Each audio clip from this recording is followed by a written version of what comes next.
नमस्ते, हाय, हेलो, कैसे हैं आप सब? चलिए कहानी शुरू करते हैं। जहाँ अविनाश कहते हैं कि मैं तुम्हें अपनी पत्नी के रूप में अभी से एक्सेप्ट करता हूँ। जहाँ पे अमृता कहती है कि मैं तुम्हें एक्सेप्ट अभी से कर लूँ। जहाँ अविनाश कहता है नहीं, हमारे पास तो पूरी ज़िंदगी है एक दूसरे को एक्सेप्ट करने के लिए और रिजेक्ट करने के लिए। तुम्हें जब मन करे तो मुझे अपना लेना।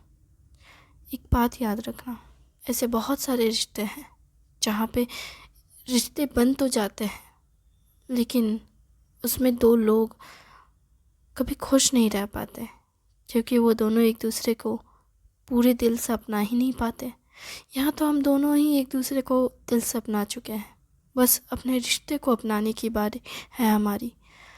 तो जब तुम्हें लगे कि तुम हमारे रिश्ते को अपनाने के लिए तैयार हो तो अपना लेना, और अगर नहीं अपनाने का मन करे तो मत अपनाना। बस मेरे साथ रहना, इतना काफ़ी है। अब तुम आराम करो, बस बहुत हो गया। अमृता कुछ और कहने वाली होती है, तभी अविनाश उसके मुंह पे हाथ रख कहता है, बस बहुत बात कर ली, तुम्हें दर्द हो रहा होगा। नहीं, इतना भी नहीं हो रहा है। तुम्हें नहीं हो रहा है पर मुझे हो रहा है, इसलिए अब तुम आराम करो, मैं कल सुबह आऊँगा। अमृता कहती है, मैंने कहा तुम मत आना। तुमने कह दिया, मैंने सुन लिया, अब तुम आराम करो। डॉक्टर तुम्हें शायद कल छुट्टी दे देंगे, उसके बाद तुम रेस्ट करना घर पे, और बाहर जाने की ज़रूरत नहीं है। मैं वैसे भी नहीं जा पाऊँगी, तुम इतना मत सोचो, मैं हूँ ना। चलो तुम आराम करो।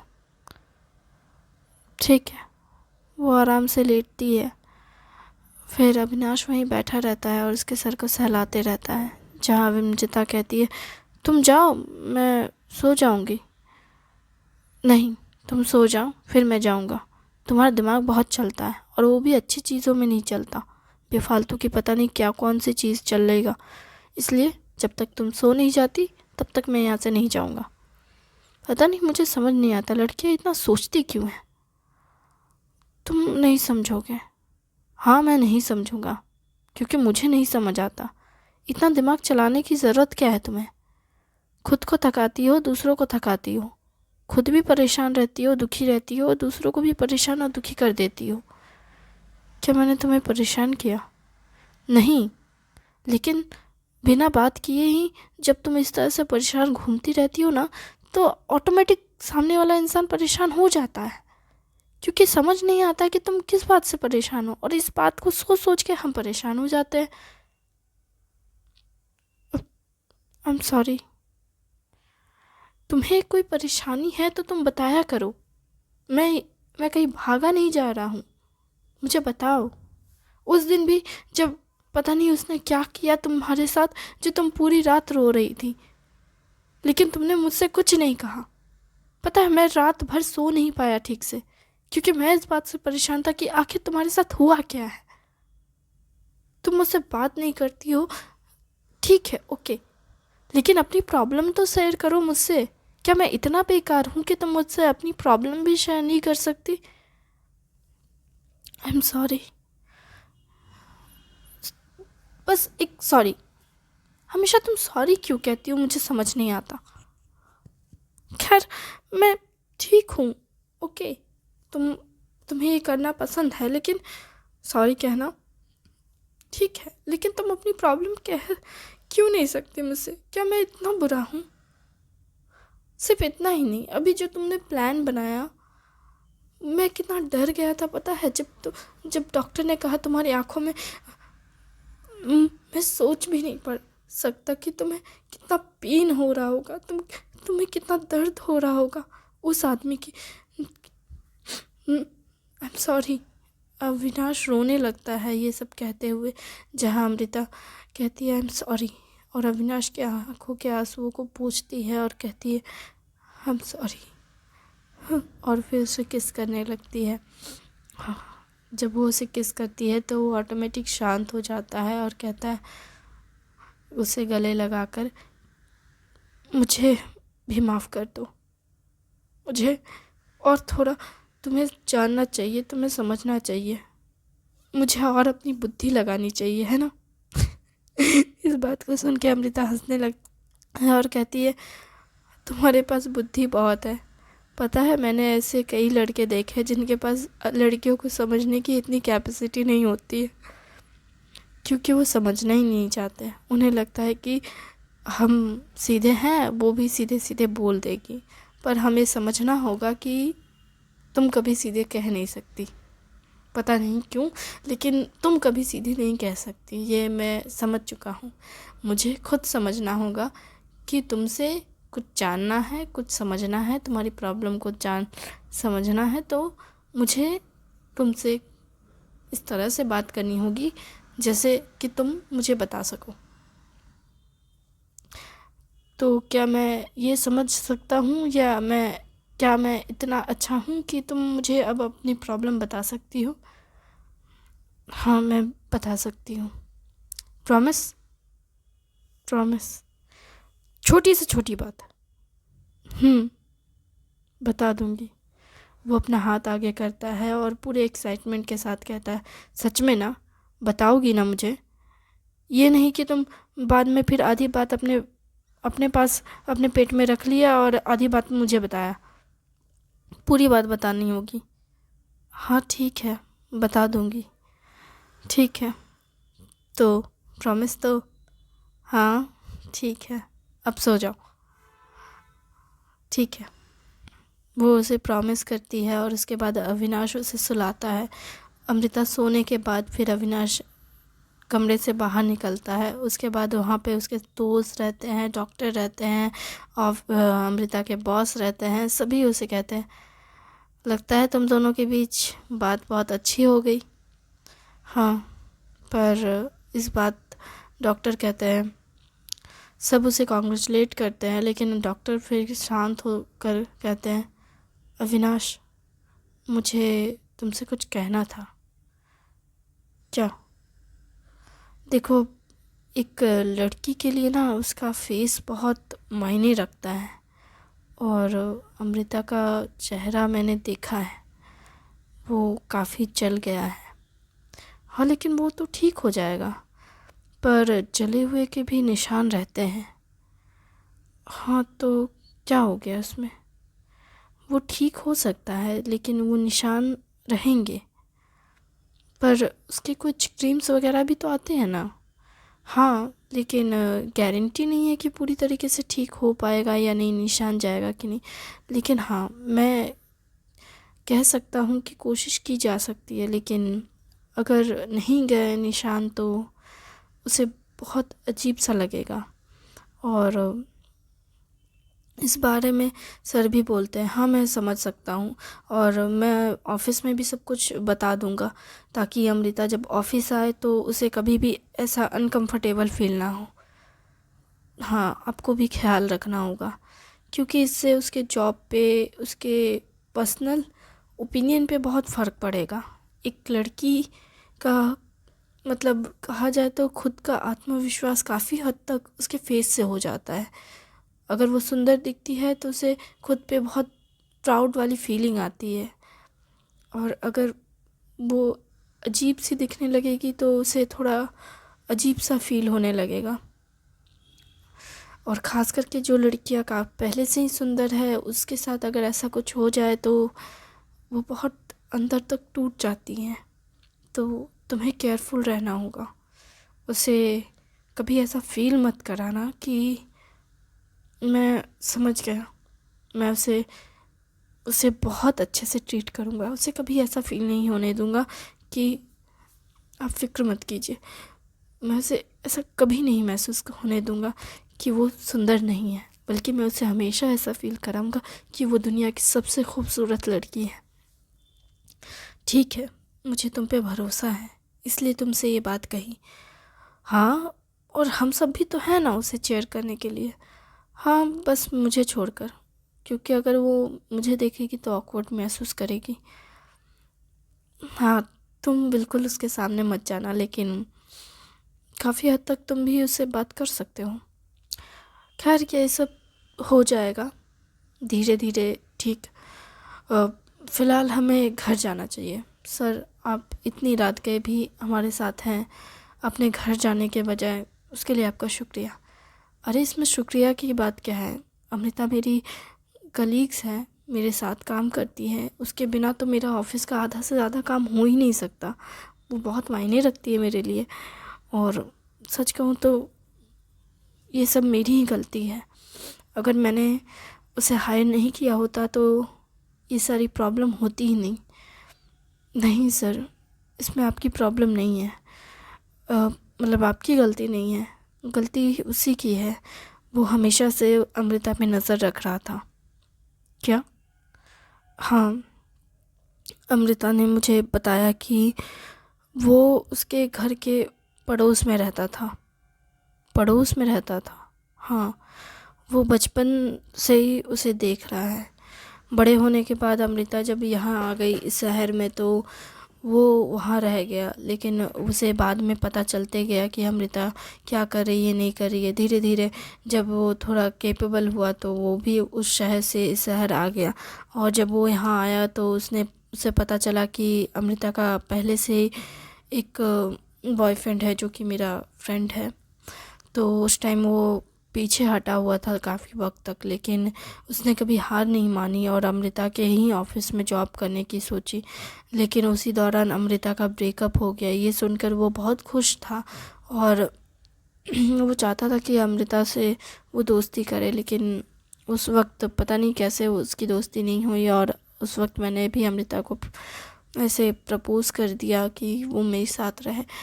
तो बस उसके बाद से तुमने प्रपोज़ किया था? विजय की ऐसी बात सुनकर अविनाश ने कहा, हाँ मैंने किया था। कब किया था? हाँ, मुझे तो नहीं लगता। तुमने अपने मर्ज़ी से उस पर गर्लफ्रेंड होने का हक जमाने लगे। तुमने अपनी ही मर्ज़ी से कहने लगे कि ये मेरी गर्लफ्रेंड है, ये मेरी गर्लफ्रेंड है। उसने मना नहीं किया बस। हाँ तो ठीक है ना। और उसके बाद तुम लोग एक्सेप्ट कर चुके कि हाँ वो तुम दोनों दो कपल हो। बड़े आए। तुमने प्रपोज़ किया था? कब प्रपोज़ किया? घंटा तुमने कभी कुछ किया? ठीक है ना, मेरी गर्लफ्रेंड, मेरी मर्ज़ी, मेरी लाइफ, तुम कौन होते हो? अरे सब मिल गया तो अब मैं कौन होता हूँ? अरे मैं तेरा दोस्त हूँ। कैसा हरामी है ये, गर्लफ्रेंड आई नहीं कि दोस्त को भुला दिया। और अभी तेरी लाइफ में जितनी इतनी सारी प्रॉब्लम जो चल रही थी ना, उस सब में हमने तेरी मदद की है, समझा? नहीं, पुलिस ने मदद की। पुलिस ने? अच्छा, पुलिस ने मदद की। साला कमीना, दोस्त को ही भुला दिया। अरे दोस्त होते ही हैं मदद करने के लिए और भुला देने के लिए। छोड़ो, जाने दो, अब मैं सोने जा रहा हूँ, बहुत हो गया।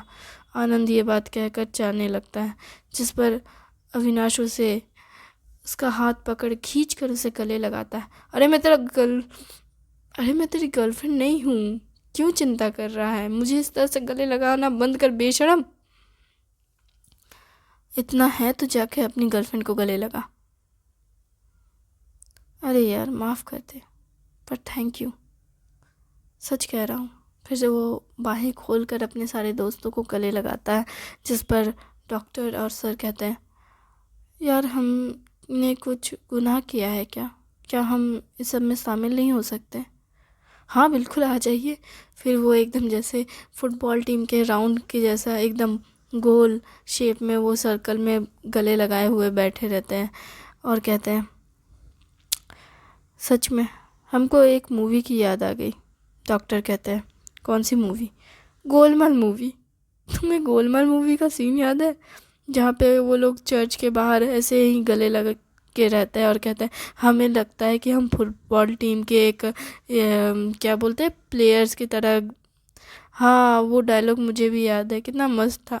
हम लोग भी वैसे ही कुछ कर रहे हैं, पर हमने पूरे रास्ते को जाम कर रखा है। पर कोई बात नहीं, रात का समय है तो कोई दिक्कत नहीं है, पर हमें अब सोना चाहिए। वैसे मुझे घर नहीं जाना, मतलब मेरा घर बहुत दूर है। तेरा घर, किसका घर सामने है पहले बताओ, मैं उसके घर जाऊंगा। आनंद कहता है ये बात। विजय कहता है, मैं भी सामने जिसका घर होगा मैं उसके घर जाऊंगा।